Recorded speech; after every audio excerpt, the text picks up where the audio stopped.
All right, guys, it is totally 80's Tuesday. Welcome to the 80's, guys. This is this week's segment. Let's go.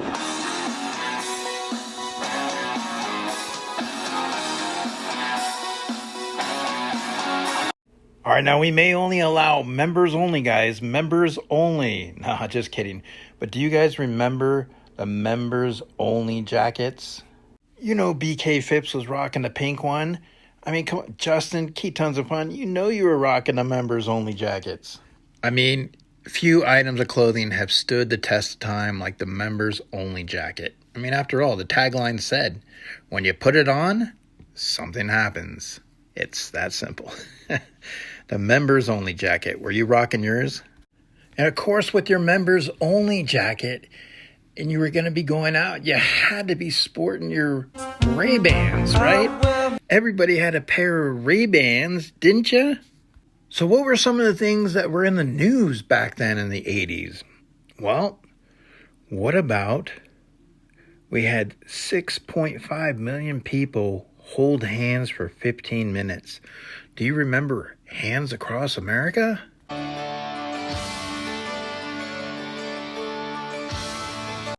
Now, believe it or not, there was actually protest against Hands Across America.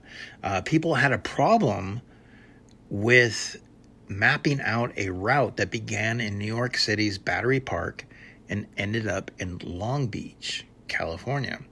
States and cities that weren't included in the route were through Pennsylvania, Maryland, Ohio, Kentucky, and Arizona. And some objected to basically being left out. And Senator Ted Kennedy voiced his disapproval that the link wouldn't be running through New England. Now, corporate America played a role in this as well. You had a huge sponsor with Coca-Cola and then also Citibank. And together, the two companies contributed an estimated $8 million to the effort. And it was even advertised on McDonald's placemats. But other sponsors were able to chip in anywhere from $10 to $35 per person. And then even Prince himself bought a mile for $13,200. Together, the sponsors and corporations accounted for roughly 2,000 miles of the 4,125-mile chain. Where were you when we were holding hands across America? Sure, Sir Isaac Newton unraveled the mysteries of gravity, but could he have unraveled the mysteries of Rubik's Cube? In the spring of 1974, a young Hungarian architect named Erno Rubik became obsessed with finding a way to model three-dimensional movement to his students. After spending months tinkering with blocks of cubes made from wood and paper and held by rubber bands, glue, and paper clips, he finally created something he called a magic cube. The invention eventually renamed itself the Rubik's Cube and would become the most popular puzzle toy in the world, with more than 350 million sold as of 2018. The Rubik's Cube also inspired numerous artworks, films, and spawned a competitive sport called speed cubing that filled arenas with teenagers racing to complete the puzzle in the shortest amount of time. You know you had your Rubik's Cube. Did it drive you nuts?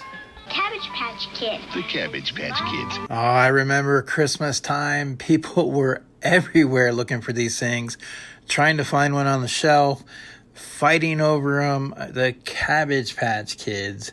That's right. When artist Xavier Roberts began handcrafting a line of soft sculpture babies in Georgia in 1977, he referred to them as little people and created an elaborate marketing plan around their distribution.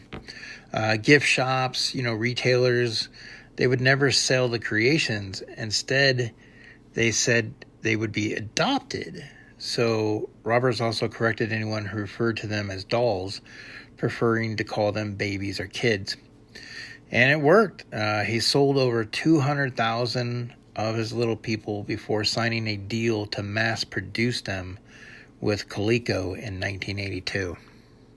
On November 21st, 1980, 350 million people around the world tuned in to television's popular show, Dallas, to find out who shot JR. That's right, J.R. Ewing, the character that fans love to hate, had been shot on a season-ending episode the previous March 21st, and was basically a cliffhanger, one of the famous cliffhangers. And it inspired widespread media coverage. It left America wondering who shot JR for like 8 months. 83 million viewers got to finally see who was standing at the other side of the gun. Who shot JR? Dallas, a soap opera that was on magazines. I mean, it was a phenomenon that was everywhere. Even England wanted to know who shot JR. But of course, he couldn't tell you. Did you watch the episode? Now it's time for the music spotlight of the 80s. For this week, let's talk about Guns N' Roses. That's right, one of the biggest rock bands ever. They reached fame far and wide all over the world. They remain one of the best known and most beloved rock bands around. Now, they've had their share of troubles over the years. They've been labeled like one of the dangerous bands. Press basically being strongly interested in them. And they were at one point inactive for over 20 years. But Guns N' Roses sells out stadiums, and when they tour, they are in demand. So, I mean, Appetite for Destruction, that's Guns N' Roses' first album released in 1987. It's the best-selling debut album by any act ever. It sold over 30 million copies and remains one of the greatest rock albums in history. MTV was reluctant to play Welcome to the Jungle, and they decided to play it at the worst time slot possible, 4 a.m. on a weeknight. However, that was all of that they needed, because as soon as the video was played, calls were coming in. I mean, the MTV's switchboard was like on fire.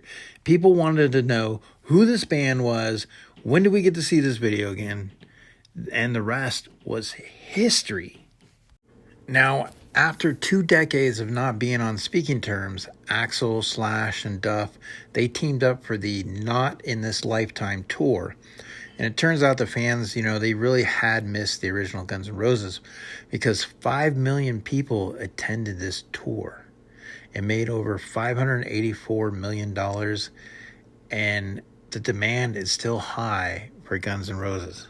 Guns N' Roses is one of the best-selling acts of all time, and they were inducted in the Rock and Roll Hall of Fame in 2012, the first year of their eligibility.